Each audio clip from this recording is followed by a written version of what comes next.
اگر کسی شخص کی روزانہ ہی فجر کی نماز کے لیے آنکھ نہیں کھلتی سبحان اور وہ طلوع آفتاب کے بعد اٹھتا ہے تو کیا وہ اس وقت نماز پڑھ لیا کرے؟ کیا اس طرح فرض ادا ہو جائے گا؟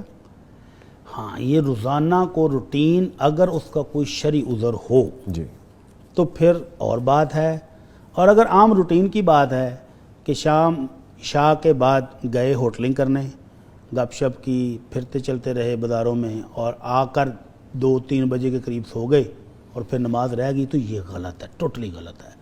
اللہ کے نبی صلی اللہ علیہ وسلم عشاء اور شام کے درمیان سونا اور عشاء کے بعد بلا وجہ جاگنا سخت ناپسند کرتے تھے۔ اب اگر یہ بھائی صاحب کسی شرعی ضرورت کی وجہ سے جاگتے ہیں اور ان کی نماز رہ جاتی ہے تو جب اٹھیں ان کو اجازت ہے پڑھ لیں۔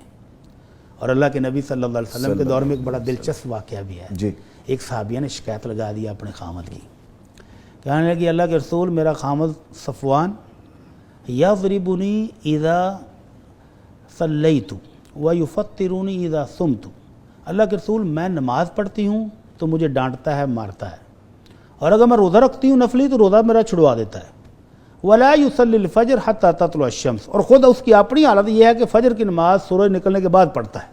آپ نے فرمایا یہ کیا بات ہے؟ اور اتفاق سے صفوان آپ کی مجلس میں موجود تھے، بیوی نے خامد کے سامنے شکایت لگائی، تو آپ نے پوچھا صفوان یہ کیا ہے؟ کہنے لگے اللہ کے رسول پہلی بات جو انہوں نے کی کہ یہ نماز پڑھتی ہے تو میں ان کو روکتا ہوں، تو یہ جب بھی نماز پڑھتی ہے نا بڑی لمبی لمبی صورتیں پڑھتی ہے، تو میں نے اس کو کتنی بار سمجھایا ہے کہ میں خامد تیرا گارا آ گیا ہوں، تو اب تو 2 صورتیں 3 پڑھتی تو ایک پڑھ کے نماز پڑھ لے۔ تو آپ نے فرمایا ہاں یہ بات ٹھیک ہے، خامد کی خدمت کی ضرورت موجود ہو تو بیوی چھوٹی صورت پڑھ لے، ایک پڑھ لے۔ اور نفلی روزے کے لیے منع کر دیا کہ خامد گھر میں موجود ہو تو بیوی اس کی اجازت کے بغیر نفلی روزہ بھی نہ رکھے، خامد کو اپنی خدمت کی ضرورت ہے۔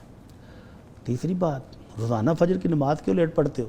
کہنے لگے اللہ کے رسول ہمارے خاندان کا بیسک بزنس یہ ہے کہ ہم کھیتوں کو کنویں سے پانی نکال کر پوری رات سیراب کرتے ہیں، مزدوری کرتے ہیں، مزدور خاندان ہے اور ہمارا یہی بزنس ہے، کام ہی رات کو ہے کہ کنویں سے پانی نکال کے لوگوں کے کھیتوں کو پانی دیتے ہیں۔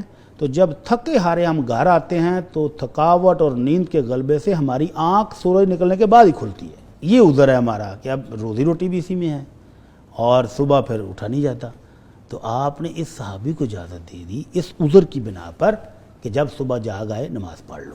اچھا بٹ صاحب، ویسے سوری ٹو کٹ یو، میں یہاں پہ ایک بات پوچھنے بھی والا تھا کہ اگر کوئی جینون ریزن ہے، کس کی ڈیوٹی نائٹ کی ہے، اگر کوئی کام سے رات کو آتا ہی لیٹ ہے، اس کے کام کی نوعیت ایسی ہے، اس کی جاب کی نوعیت ایسی ہے، تو اس کے لیے عذر کے طور پہ یہ قابل قبول ہے۔ اگر تو وہ تھوڑی سی ہمت کر کے مثلا 2:30-3 بجے آیا ہے تو آج کل 3:30 پونے 4 جماعتیں ہو رہی ہیں، اس سے خوبصورت تو بات ہی کوئی نہیں ہے۔ اگر تھوڑا سا وہ ہمت کر کے جا کے جماعت کے ساتھ پڑھ لے یا ٹائم اذان ہو، اذان کے بعد پڑھ کے سو جائے تو بہت اچھی بات ہے۔